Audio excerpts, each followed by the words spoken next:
माननीय मुख्यमंत्री एकनाथ शिंदे साहेब, माननीय देवेंद्र फडणवीस साहेब, माननीय अजितदादा पवार साहेब आणि या मंत्रिमंडळाचं मनापासून अभिनंदन आणि धन्यवाद करतो।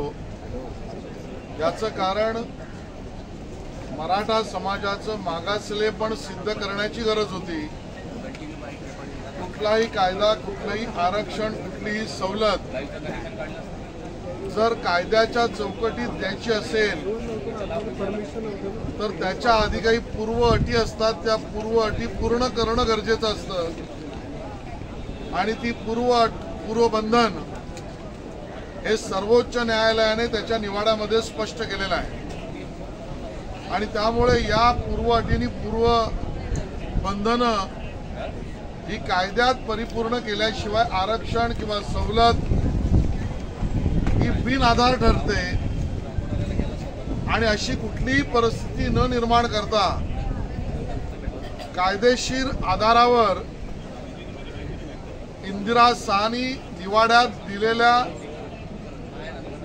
सगळ्या टेस्ट पूर्ण करत आणि त्याहीपेक्षा महत्त्वाचं म्हणजे सर्वोच्च न्यायालयात उद्धवजींच्या काळात नीट केस प्रेझेंट न केल्यामुळे देवेंद्रजींनी दिलेलं मराठा समाजाला सवलतीने आरक्षण व्यापक करताना जी निरीक्षणं सर्वोच्च न्यायालयाने नोंदवली त्याच्यावर सुद्धा उतारा आणि उत्तर परिपूर्ण करत आता हे आरक्षण मिळालंय आणि त्यामुळे या आरक्षणाचा फायदा मराठा समाजाला आता लागू झालाय। या मिनिटापासून, या सेकंदापासून लागू झालाय। अपेक्षा तर हीच आहे की याला न्यायालयामध्ये विघ्न संतोषी लोकांनी आवाहन देऊ नये, पण ते दिलंच तर त्याला परिपूर्णतेने उत्तर शोधणारा हा कायदा आहे आणि म्हणून ऐतिहासिक असा हा कायदा आमच्या सरकारने दिला। याबद्दल आम्हाला समाधान, आनंद आहे, समाजामध्ये उत्साही आहे।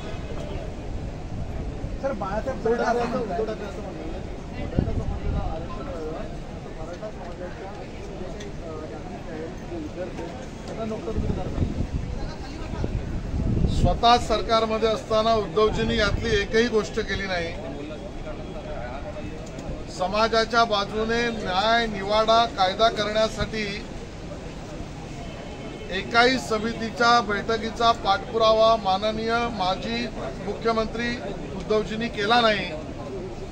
आज प्रश्न विचारतायत तर प्रश्न विचारतायत म्हणून सांगतोय, राज्यामध्ये येणारी परकीय गुंतवणूक, राज्यात निर्माण होणाऱ्या 1,53,000 नोकऱ्यांचा बॅकलॉग, राज्यात ज्या पद्धतीची धोरणं व्यवसाय आणि व्यावसायिकांना रोजगार निर्मितीसाठी पूरक होत आहेत, यातनं आपल्या समाजाला आणि सर्व समाजाला त्यांच्या अधिकाराच्या नोकऱ्या मिळण्याचंच वातावरण आणि निर्णय हे एकनाथ शिंदे, देवेंद्रजी आणि अजितदादाचं सरकार करेल।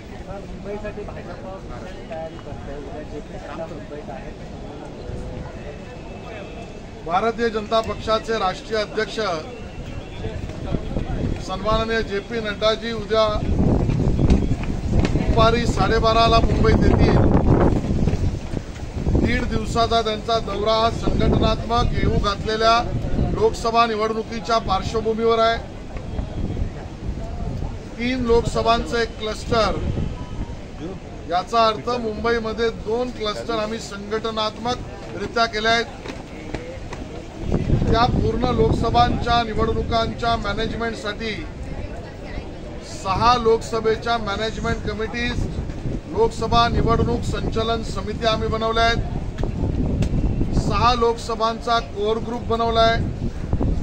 या 6 लोकसभांच्या निवडणूक संचलन समितीची आणि कोर कमिटीची बैठक माननीय राष्ट्रीय अध्यक्षजी घेणार आहेत।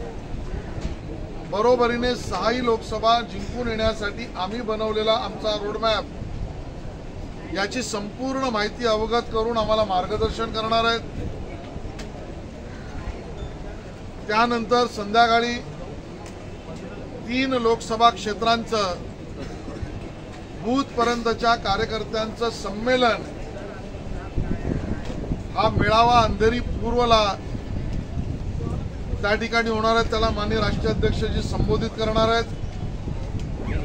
दुसऱ्या दिवशी माननीय पंतप्रधान नरेंद्र मोदीजींनी केलेल्या योजनांच्या लाभार्थी जे आहेत त्यात एका विधानसभेतील सायनमधल्या लाभार्थ्यांशी संवाद माननीय राष्ट्रीय अध्यक्ष सायनला करणार आहेत। आणि या दरम्यान भारतरत्न परमपूज्य बाबासाहेब आंबेडकर यांच्या स्मृतीस वंदन करतील। स्वातंत्र्यवीर सावरकरांच्या घराला भेट देतील आणि त्याबरोबर प्रमुख प्रदेशातल्या नेत्यांची बैठकी करतील। सर, भाजप महाराष्ट्रामध्ये 32 जागांवर लोकसभा निवडणूक लढवणार आहे महायुतीमध्ये, अशी चर्चा सुरू आहे। असा काही फॉर्म्युला ठरला आहे का भाजपकडून महायुती करताना? महायुतीचा फॉर्म्युला ठरलाय। महायुतीचा फॉर्म्युला स्पष्ट आहे। महायुतीतल्या सर्व पक्षांनी एकत्र मिळून ठरवलंय की 48 पैकी 42 जागा आम्हाला जिंकच्यावर जागा जिंकायच्या आहेत। त्यासाठी कोण किती जागा लढेल याचा अंतिम निर्णय देवेंद्रजी, एकनाथ शिंदेजी आणि अजितदादा पवार घोषित करतील। बाळासाहेब थोरात असं म्हणतात की सरकारने दिलेलं आरक्षण कोर्टात चुकलं का? जर का या आरक्षणाला कोर्टात आव्हान दिलं तर कुठेतरी ओबीसीच्या आरक्षणाला देखील धक्का लागू शकतो, असं बाळासाहेब थोरात। ओबीसीच्या आरक्षणाला धक्का लागण्याचा प्रश्नच येत नाही। ओबीसीच्या राजकीय आरक्षणाला धक्का उद्धवजीच्या सरकारच्या काळात होता। त्या अगोदरच्या देवेंद्रजींच्या काळामध्ये त्याच्यावर कायदाही केला होता। आता या सगळ्या घटनेमध्ये न्यायालयात कोणी जाऊ नये अपेक्षा असली तरी गेले तर इंदिरा साहनी यांनी त्यांच्या निवाड्यामध्ये, इंदिरा साहनी केसच्या निवाड्यामध्ये ज्या टेस्ट कंपल्सरी केल्या त्याची परिपूर्तता झाली आहे।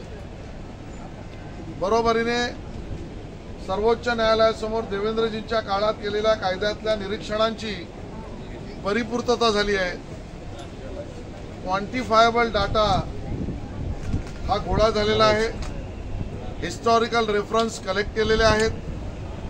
यासाठीच्या आवश्यक असलेल्या ज्या संस्था आहेत, गोखले किंवा अन्य, या संस्थांनी त्याच्यावर व्हॉल्यूम ऑफ डाटा सुद्धा कलेक्ट केलेला आहे। सजेशन, ऑब्जेक्शन्स कलेक्ट केलेले आहेत आणि आयोगाने त्याला रॅटिफाय केलं आहे। कॅबिनेटने त्याला मंजुरी दिली आहे आणि सभागृहात त्याला आता अंतिम स्वरूप मिळालं आहे। त्यामुळे कायदेशीर सर्व प्रक्रिया पूर्ण झालेली आहे। मला असं वाटत नाही की याला आता कोणी नख लावू शकेल। 2014ला 2013 आरक्षणाची मर्यादा कुठेतरी खाली आली आणि निवडणुकीच्या पार्श्वभूमीवर अशा घोषणा झाल्या। निवडणुकीच्या पार्श्वभूमीवर मराठा समाजाच्या तोंडाला पानं पुसण्याचं काम केलं ते पृथ्वीराज चव्हाणांच्या सरकारने। त्यावेळेला ना कुठला कायदा केला, ना कुठल्या आयोगाचं रेटिफिकेशन होतं, ना सर्वोच्च न्यायालयाच्या पूर्व अटी आणि पूर्वबंधाने पूर्ण केली होती। कागदाचा एक तुकडा त्यांनी केवळ समिती करून मंजूर करून दिला। ते पृथ्वीराज चव्हाण यांच्या काळातलं। आता मी जे सांगितलं या सगळ्या प्रक्रिया पूर्ण केल्या हे महायुतीच्या काळातलं आणि म्हणून ज्या पद्धतीचा डाटा कलेक्ट होईल त्या आधारावरच आरक्षण मिळेल आणि ते आरक्षण आता योग्य मिळालेलं आहे।